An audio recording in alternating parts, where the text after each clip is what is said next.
All right, good morning, Parkside. All right, everyone doing good?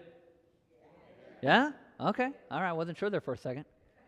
It is raining out, so I know that tends to bring different thoughts and maybe moods to people based on what your like or dislike of the weather. And so thanks for venturing out into the rain here this morning. You know, Rose and I spent the last 3 days down in Southern California, down in San Diego. Two of her co-workers got married yesterday, and so we were outside in nice sunny 72-degree sunny weather down there. But I learned something, okay? I knew this, but I'd kind of push out of my mind. I learned that San Diego apparently is too far to drive to, okay? So you have to fly.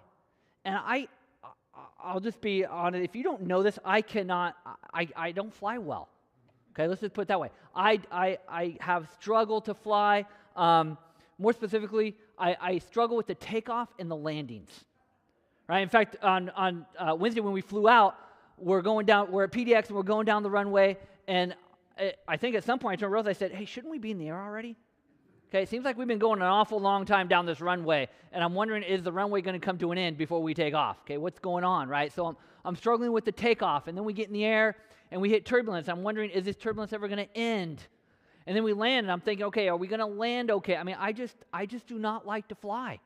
Takeoff, landing, turbulence, it doesn't matter. And the crazy part of this is I've flown all over the world, right? As a missions pastor, I've led trips to Uganda and Spain and Vietnam and Papua New Guinea. I've landed in grass airstrips.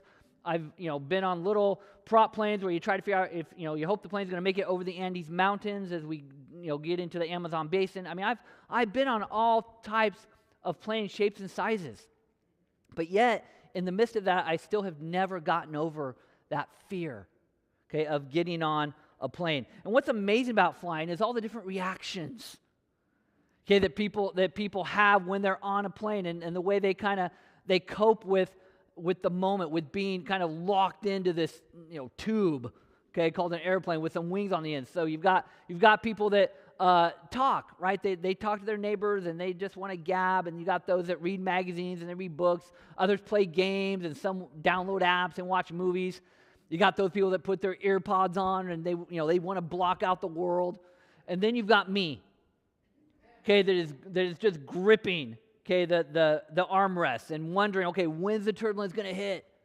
Because I know it's going to happen. I just, I'm waiting for that moment where I can, be just petrified, paralyzed in fear, wondering when it's going to stop. And if you think about it, what you have on a plane is you have a bunch of passengers who have vastly different reactions to the same shared reality.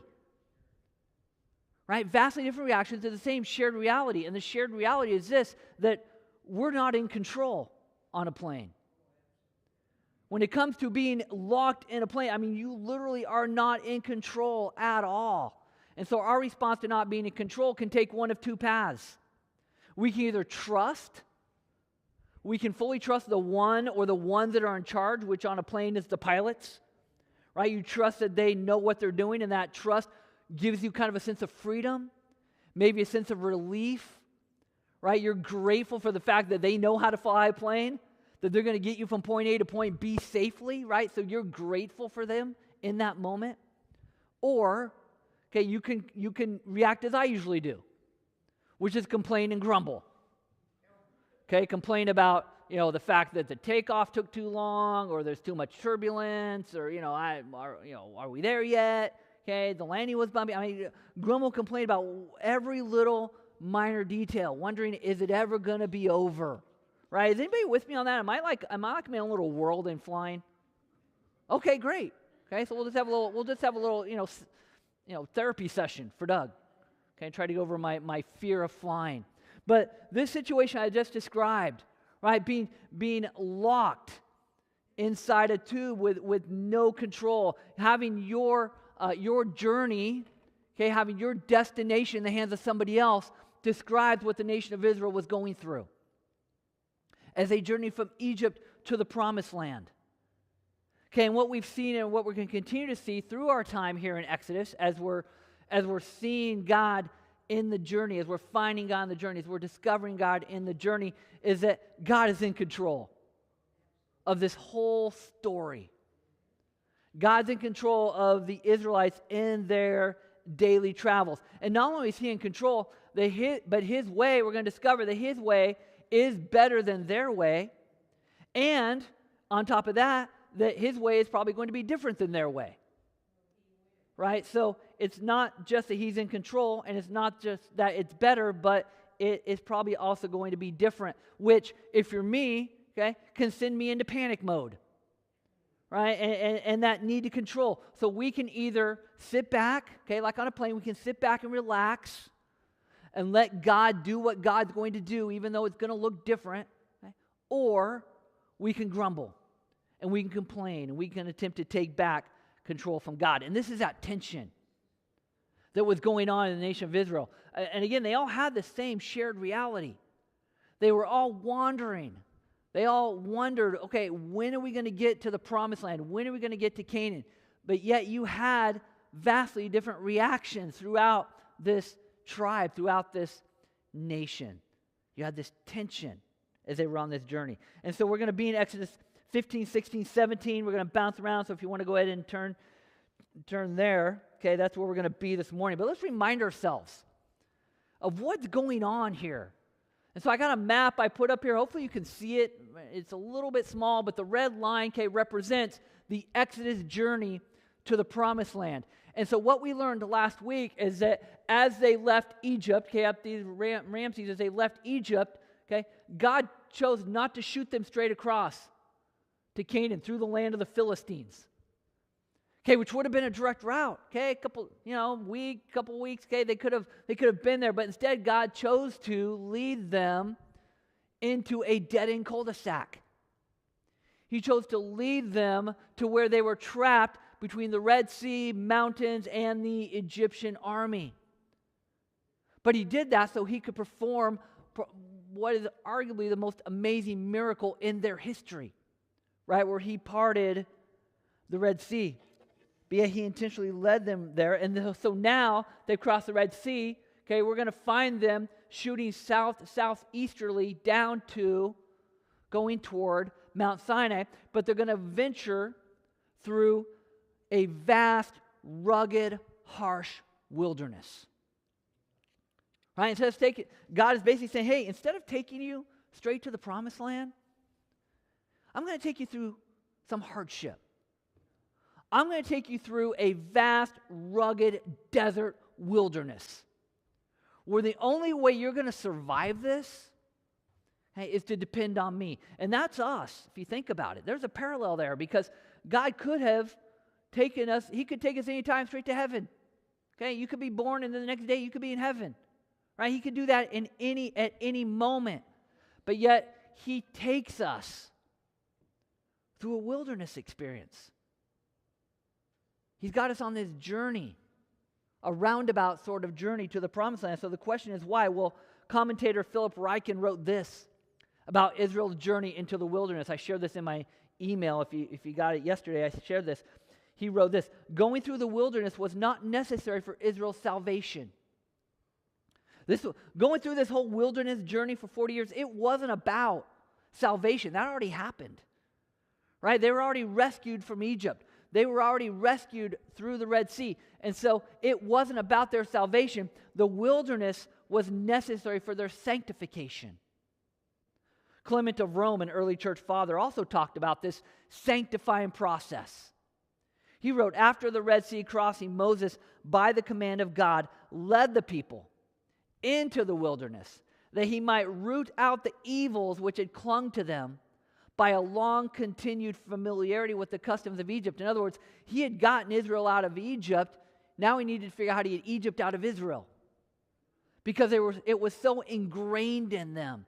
They'd become so dependent on all the different gods and the comforts of, even though they were slaves, they had comforts. Everything was known for them, right? They knew what was going to happen and when it was going to happen. It was dictated to them. There was an order that they were certain of. And so now they're out in this wilderness where they don't have a clue what's going on. And so their only real option is to depend on God, and that's that sanctification process. where God chips away at those rough edges that sometimes cause us to complain and causes us to grumble. But yet He does that so that we will learn to follow, so we will learn to obey, so that we will learn to depend on Him. So their time in the wilderness was about sanctification. It was about testing them. In fact, last week in our James class, again, as Roger shared, we have 2 discipleship classes going on. Meets right after this at 10:45. One on James, studying the book of James. One studying the book of Mark. Okay, I encourage you to check those out. But in James last week, we looked at these 2 verses here in chapter 1. For you know that when your faith is tested, your endurance has a chance to grow. So let it grow. For when your endurance is fully developed, you will be perfect and complete, needing nothing. God puts us in the wilderness to test us. He puts us in the wilderness to stretch our muscles, right? To get a spiritual workout so that we can more easily overcome the next test. So we can break through the next barrier. So we can climb the next mountain that we come to. So it's all about getting stronger spiritually. It's all about developing a deeper faith, right? A stronger trust in God that brings us to full maturity. And so here in Exodus 15, 16, 17, we're going to see God take the nation of Israel through a trio of 3 tests, 3 faith tests that He's going to use in preparing them for this covenant relationship we're going to look at next week. Is next week we dive into the 10 Commandments and the establishment of this covenant relationship that He wants to have with them, this binding relationship. In fact, this word was used yesterday in the wedding ceremony that Rose and I were at. That marriage is a covenant relationship. This is what God is preparing His people for. Preparing them to be in a deeper relationship with Him. So it starts with 3 tests He takes them through. So here in Exodus 15, verse 22, right? They've just come across the Red Sea. They've watched God deliver them in this miraculous way where He parts the waters and brings this wind and it dries the land, and they're able to cross without getting their feet wet or getting their feet muddy. And then the Egyptians tried and they drowned, and and Israel's now free. They are literally free. There is nobody chasing them. And so they cry out this amazing song to their God. But then verse 22 happens. Then Moses led the people of Israel away from the Red Sea and moved out into the desert of Shur. And they traveled in this desert for 3 days without finding any water. Right? 3 days. Not a whole lot of time has passed, right? But 3 days without some water, so they get a little thirsty. And when they came to the oasis of Marah, the water was too bitter to drink. So they called the place Marah, which means bitter. Then the people complained and turned against Moses. What are we going to drink? They demanded. So Moses cried out to the Lord for help, and the Lord showed him a piece of wood, and Moses threw it into the water, and this made the water good to drink. It was there at Marah that the Lord set before them the following decree as a standard to test their faithfulness to Him, right? So He's preparing them for what's to come. He said, if you will listen carefully to the voice of the Lord your God and do what is right in His sight, obeying His commands and keeping all His decrees, then I will not make you suffer any of the diseases I sent on the Egyptians, for I am the Lord who heals you. In other words, hey, it's going to get harder. Okay, this is just 3 days, right? This is a test of time. I'm testing your patience right now, right? And guess what? You failed. You couldn't even last 3 days. It only took you 3 days to forget the Red Sea, right? Think about that. They had literally 3 days earlier watched God part this amazing, big, huge body of water, right? Big walls of water on either side, and this wind comes out and blows all night and dries the land, right? I mean, this amazing, amazing miracle they'd never seen before, ever. They hadn't heard about anything like this ever. And yet it only took them 3 days to say, I wonder if God can give me some water to drink. Well, I know He parted a big body of water. I think He may give you a cup of water. Okay, but they in that moment, they failed that test of time, that test of patience. And so God says, listen carefully. Do what is right. Obey my commands. Okay? Just let me lead you. Let me be in control. I mean, again, going back to my flying analogy, it's crazy how many times, again, I have flown, but yet I can't get over that fear of, I wonder if this time the pilot's going to show up and do it right. Or is this that one time the pilot's going to mess up? That's what we do with God, right? Even though God has rescued us time and time again, we still, for some reason, so we go to that moment where, hey, this could be the time God doesn't show up. Right? This could be the time. That one time where God's late.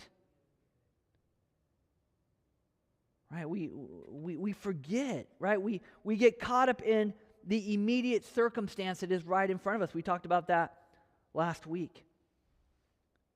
But God delivers. There in verse 27, after leaving Marah, the Israelites traveled on to the oasis of Elim, where they found 12 springs, 70 palm trees. Okay, and they camped beside the water. God showed up, right? Took them to Palm Springs. Right? Palm trees, water, shade. He provided for them, even after they failed the test. And that's what I love about our God. That no matter how far we travel, no matter how much we may doubt, no matter how much we may question, God still is there. God still answers our prayer. But this was just a pretest. Right? It's going to get worse from here. I mean, let's go on chapter 16. Okay, we got test number 2. That was a test of time. Now we're going to go into a test of hunger. Then the whole community of Israel set out from Elim and journeyed into the wilderness of Sin between Elim and Mount Sinai, right? So they're continuing that southeasterly journey toward Mount Sinai. Okay, through desert after desert after desert. And they arrived there on the 15th day of the second month, 1 month after leaving the land of Egypt. So now they're about 3 weeks removed from Palm Springs. Okay, they went 3 days without water the first time. Now they're about 3 weeks, okay, without food. There too, the whole community of Israel complained about Moses and Aaron, right? They're going to start complaining again. 3 days, now we're 3 weeks, and here we go again. They're going to complain. If only the Lord had killed us back in Egypt, they moaned. There we sat around pots filled with meat, ate all the bread we wanted. But now you, Moses, and God have brought us into this wilderness to starve us to death. Again, how quickly you forget. I mean, just think about everything they've been through from the time they left Egypt till now. Right? The story of the burning bush, the plagues that God protected them from, the crossing of the Red Sea, the Palm Springs moment, right? And now all of a sudden, again, they're wondering, hey, is this going to be that one time where maybe God doesn't show up? Right? They doubt him. So God, again, is going to test them. He's going to provide them manna from heaven, but that manna, okay, this provision right here, it's going to come with some instructions. And these instructions are not given by God just to see, hey, I wonder if they can follow directions. Can they play the Simon Says game? Okay, can they do that well? That's not what this is all about. What we're going to read. What God is asking here is, will you follow me when it doesn't make sense? Will you follow me when my way differs from yours? Okay, let's read about it. Verse 11. Then the Lord said to Moses, I have heard the Israelites' complaints. Now tell them, in the evening you will have meat to eat, and in the morning you will have all the bread you want. Then you will know that I am the Lord your God, right? I'm going to provide for you. Don't worry about it. Okay, I know here you go again. You're complaining. It bothers me, but I'm going to continue to provide for you. Just like the pilot, right? Continues to fly the plane no matter how much I complain. That evening, vast numbers of quail flew in and covered the camp. And the next morning, the area around the camp was wet with dew. And when the dew evaporated, a flaky substance as fine as frost blanketed the ground. The Israelites were puzzled when they saw it. What is it? They asked each other. They had no idea what it was. And Moses told them, it is the food the Lord has given you to eat. These are the Lord's instructions. Each household shall gather as much as it needs. Pick up two quarts for each person in your tent. Verse 17. So the people of Israel did as they were told. Some gathered a lot, some only a little. But when they measured it out, everyone had just enough. Those who gathered a lot had nothing left over, and those who gathered only a little had enough. Each family had just what they needed. That's amazing. Don't let that just slip by. Right? No matter how much you collected, if you tried to collect more than you needed, somehow, okay, it shrunk. Right? And you had just enough. And if for some reason you got tired and weren't able to pick up enough, right? What you couldn't find, what God He expanded it, and you had just enough. That's our God, right? He gives us exactly what we need, but not too much. He gives us just enough so that we will continue to depend on Him, so that we will continue to trust Him. Then Moses told him, verse 19, do not keep any of it until morning, right? But some of them didn't listen, kept some of it until morning, but by then it was full of maggots and had a terrible smell, and Moses was very angry with them, right? So again, they're supposed to collect only what they need in that moment, right? For breakfast, only what you're going to eat for breakfast. Because then I'm going to send other food for dinner, and you're going to collect just enough for dinner. Don't try to collect a midnight snack. Okay, I'm sorry if you get hungry at 3 in the morning, okay? Don't try to collect over that, right? Because look what's going to happen. It's going to be filled with maggots and everything.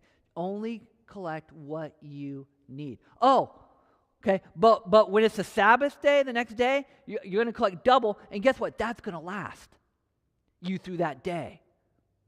In fact, there were some who didn't listen to that either. Okay, verse 27. Some of the people went out anyway on the seventh day, but they found no food. So the Lord asked Moses, how long will these people refuse to obey my commands and instructions? How long? Right, now if you go back to chapter 15, verse 26, God specifically said, if you will listen carefully to the voice of the Lord your God and do what is right in His sight, obeying His commands and keeping all His decrees, then I will not make you suffer. And there he goes. He says, how long are these people going to refuse to obey my commands? How long? Are they not going to trust me? Will you follow me? God is asking the question of the Israelites, and He's asking the question of us. Will you follow me when my plan differs from your plan? When my plan doesn't make sense? Because, I mean, let's be honest, this doesn't make sense to collect stuff for just one meal. How many, let's talk about this. How many of you go to the store, like, I don't know, 7:30, 8 o'clock in the morning, and you get just breakfast? Right? You just buy a box of Wheaties, some milk, maybe a banana, and you go home, you eat that, and then about 11:30, okay, time to go back to the store and buy something for lunch. Bread and some meat, some chips, eat that. About 4:30, back to the store again. Right? Who does that? No, you go on Monday, maybe you go on Wednesday, whatever your day, and you shop for 3, 4, 5, you shop for a week at a time. Right? In fact, we go to Costco and we buy for a year. Right? Don't we?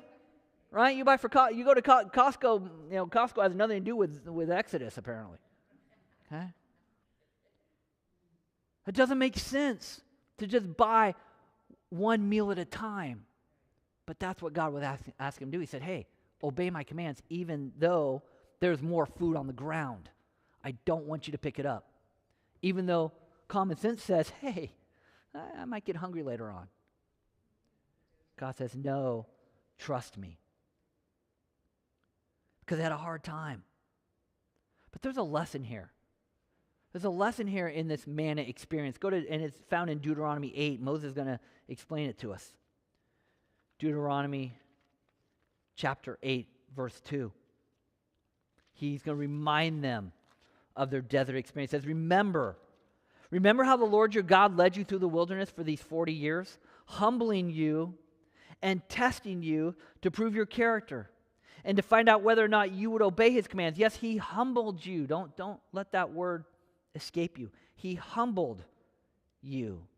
by letting you go hungry, and then feeding you with manna, a food previously unknown to you and your ancestors. He did it to teach you that people do not live by bread alone, rather we live by every word that comes from the mouth of the Lord. Jesus talks about this later on in John.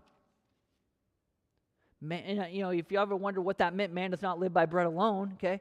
Go back to Exodus, where the Israelites thought they needed bread in order to survive. And God said, yeah, you need bread, but you need the bread I'm going to give you and only the amount I'm going to give you. Listen to my word, because my word is more important than the bread. However I deliver you, however I answer your prayer, listen to my word. Don't just wait for the answer. Don't just wait for the relief. But listen to what I'm saying. Listen to my teaching, because that's where the sanctification comes in. Sanctification comes as we learn. As we learn how to obey, as we learn how to follow. God was not just filling their bellies here. So it wasn't just about satisfying a physical need. It was about shepherding their hearts. The man was meant to teach them humility and dependence on God. And the Israelites here were facing the same struggle. Facing the same struggle that you and I face every day, and it's the struggle between fear and faith. Okay, when I get on that plane, I got two options. I can fear the pilot that he's going to mess up, or I can just have faith. He's going to get me where I need to go safely. I got two options. It's the same thing for the Israelites.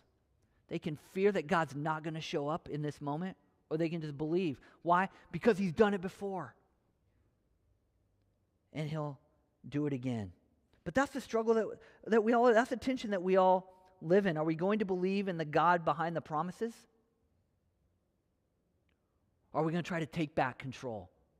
And it's hard, right? Because in this moment, in this Exodus experience, there's time periods, right? It's that test of time. There's times where the Israelites have to wait.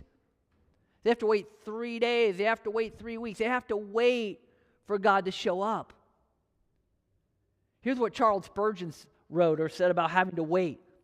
When you can't see my hands, you can trust my heart. God says, hey, even though you may not see me in the moment, what I'm doing, trust that my heart is still there, loving you, creating an amazing plan for you. It's at Jeremiah 29:11, right? I know the plans I have for you. You don't know them yet. You're not seeing them yet, okay? It's not fully constructed yet, but I have an incredible plan for your life, and it's for good. It's a good future filled with hope. So again, do we trust or do we fear? There's a third test that they had to go through on the way to Mount Sinai, and this is the test of thirst. Right? We had time, some hunger. Now we're going to thirst here in chapter 17. At the Lord's command, the whole community of Israel left the wilderness of sin and they moved from place to place. So now they're just wandering. Probably thinking, okay, God, what are you doing? What are you doing? Okay, are we getting somewhere? I mean, when we were flying down to San Diego, okay, there came a point where Rosa takes this flight all the time. But even she looked at me, she's like, okay, I don't know where we are. Right? We're taking some weird roundabout way. We went out over, almost applied to Palm Springs, and we made this big, huge bank to come into San Diego. Well, usually you just kind of shoot down, right? Usually along the coast and then come. For some reason, we went an opposite route. Kind of like the Israelites, right? God's got them on this roundabout sort of journey that he's on. And just like we had to trust that the pilot knew what he was doing, the Israelites needed to trust that God knew what he was doing, that he had a plan. So they're moving from place to place. Eventually they camped at Rephidim, but there was no water there for the people to drink. So what happened? Verse 2. Once again, the people complained against Moses. Give us water to drink, they demanded. Quiet, Moses replied. Why are you complaining against me? Why are you testing the Lord? That's interesting right there. Right? All the other times Moses said, okay, yeah, you're complaining. God, can you handle this? Okay, I got this group over here that likes to complain. Deal with this. Okay, this time Moses says, listen, This isn't about me anymore. Okay, I'm tired of being the go-between. I'm tired of being the stewardess. Okay, you got a problem with the captain? Here you go. Why you keep complaining about what the Lord is doing? Right? Stop complaining. But tormented by thirst, right? They continued to argue. Now they're going to argue with Moses. Not just complain, they're going to argue. Why did you bring us out of Egypt? Here we go again, right? That's the common phrase. Why? We were happier slaves. Why are you bringing us out of Egypt? Are you trying to kill us, our children, our livestock with thirst? Then Moses cried out to the Lord, what should I do with these people? They are ready to stone me. What do I do, God? Right, so at first, the Israelites were impatient, wanting relief, right, from the harsh wilderness, and God gives it to them in the form of an oasis. Then they're going to starve to death, right? They're going to run out of food. What does God do? Gives them all kinds of food, more food than they know what to do with. But yet they've got to operate within, right, His instructions, according to His word. Now, there is no water. How they respond again? They complain, they grumble. Through all three of these tests, they grumble and they complain. When you boil grumble down to its common denominator, grumbling is simply asking the Lord, are you here? Are you here or are you not here? In fact, Moses in verse 7 here of chapter 17, right at the end, he says, because the people of Israel argue with Moses and tested the Lord by saying, is the Lord here with us or not, right? He made some monuments here in this place because he believed that the Israelites were asking that question, God, are you here? Why are they asking that question now? He was with them at the Red Sea. He was with them, at the desert of Shur, the Valley of Sin. I mean, he's with them now. I mean, why? When are they going to understand that God is always there? Like Charles Spurgeon said, even when He's not there, He's there. He's working. Again, it's a case of open, unrestrained verbal doubt, right? God, are you here? Well, what do we learn from all this? Why, we know where the Israelites were going, right? This was about refining them. This was about sanctifying them. This was about getting Egypt out of them, right? Where they had comfort in Egypt, even though they were slaves. They knew where their next meal was going to come from. They had all kinds of gods that they could worship, right? In any moment, they had roof over their heads. I mean, that stuff. They knew what was going on. They were in control in Egypt. So this was about taking control away from the Israelites. God taking away control from them, saying, okay, now I need you to depend. I need you to depend and to trust on or in me. Right? What about us? What's our takeaway from this? For me, the takeaway was in Deuteronomy 8, where Moses said, remember why God took you into the wilderness. It was to humble you. It takes a humble attitude. It takes a humble attitude to learn from earthly tests. And it takes a humble attitude to learn. Right? Learning takes humility. Right? I've heard this over and over again through my ministry career. Right? Leaders are learners. Once you stop learning, you stop leading. Right? Leaders are learners. Once you stop learning, you stop leading. It's the same way in our relationship with God. We have to desire to keep learning, because once we stop learning or feel like we've got it all figured out, like we know everything we need to know, okay, that's when pride kicks in and we fall. Right? Because we're trying to do everything in our own power, in our own strength. And so we need to remain humble and allow ourselves to experience the wilderness moments and ask God simply, okay, God, what do you want me to learn? What do you want me to learn? And it's because it's not about enduring the test. This isn't about survival. Walking through tests, going through wilderness experiences, it's not just, it's not like the TV show Survivor, where I just want to get to the end and be the last man standing. Right? This isn't about survival. It's about learning. And we don't learn without humility, because wherever we go, unfortunately, because we're human, because we have sin nature in front of us, wherever we go, I'll use this term, our Egyptian appetite goes with us.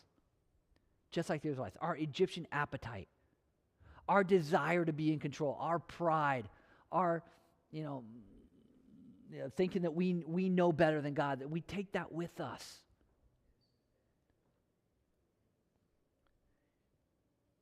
And God wants to change our appetite.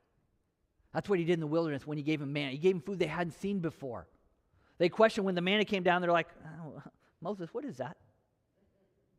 I've never seen that food before. I don't know I want to eat that. Moses said, that's the Lord's food. Okay, he knows better than you what you need. So eat it. Okay, he's provided it for you. God wants to change our appetite away from what we think we need to what he knows we need in order to continue to become more like Jesus, to live and love as Jesus did.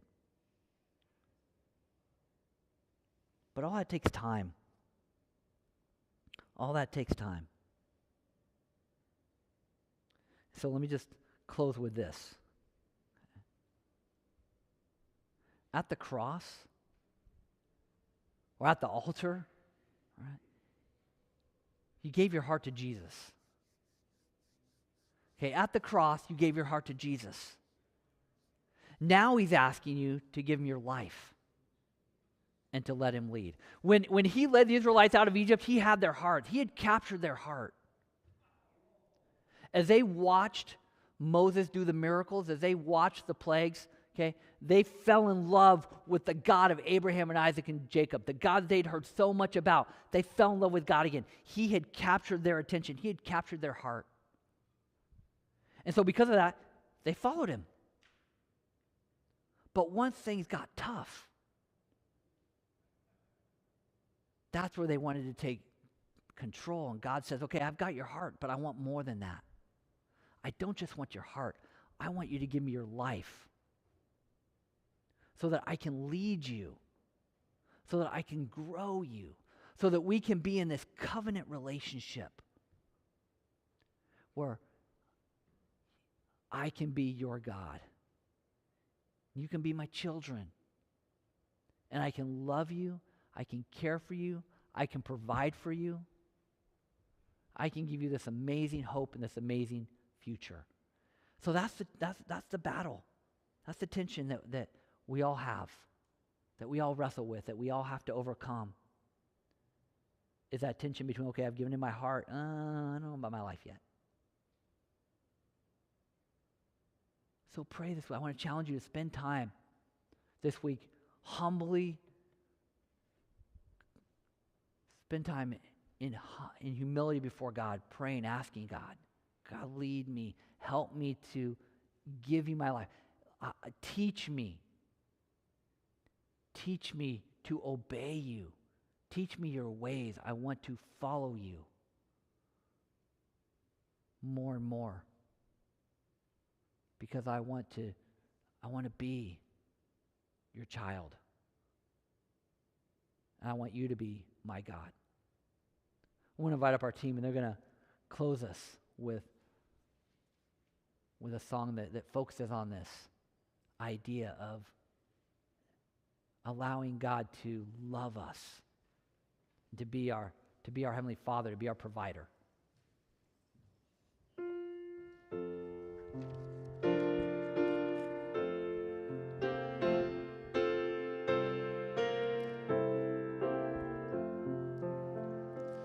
My Jesus, I love thee, I know thou art mine. For thee all the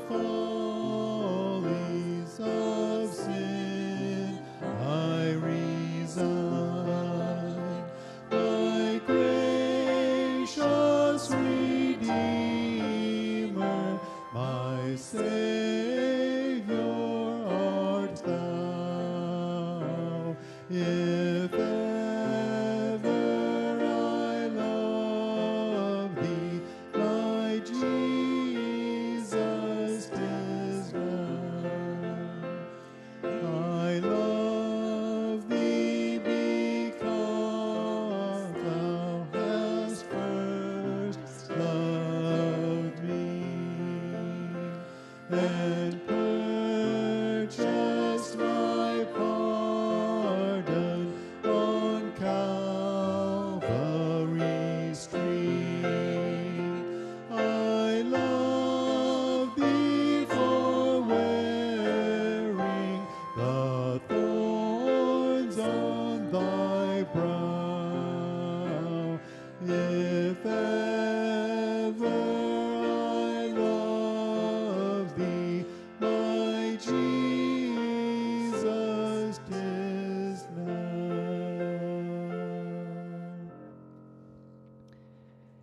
Next week, we'll continue our journey with them, and we're going to join them at Mount Sinai, where they receive the Ten Commandments. They begin this covenant relationship, and they understand, okay, this is the things that I'm supposed to do, how I'm supposed to live my life in order to be in a right relationship with God. So we'll unpack those 10 Commandments next week, and so join us for that.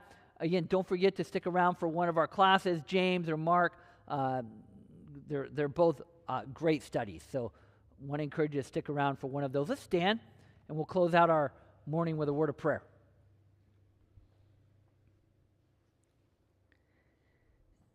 God, as odd as it is, we thank you for trials. God, we thank you for those wilderness experiences because we know that they're used to sanctify us. They're used to change our appetite from what we desire to what you desire. From an earthly appetite to a heavenly appetite. So Lord, this week I pray that you would, God, continue to move in each of our lives, God, wherever we are in our journey to become more like Jesus, God. Use moments throughout this week to steer us to you, to point us to you, to put us in moments where we have to depend on you for our wisdom, for discernment, for decisions, for strength, for protection. God, thank you for being there for us. God, thank you for being a God that listens, a God that hears, a God that we can pray to and that answers our prayer, that wants to be in a relationship with us, your children. God, thank you for the rain. Thank you for opportunity to gather together as a body of believers, as those that love Jesus. God, we love you. We pray all these things in Jesus' name.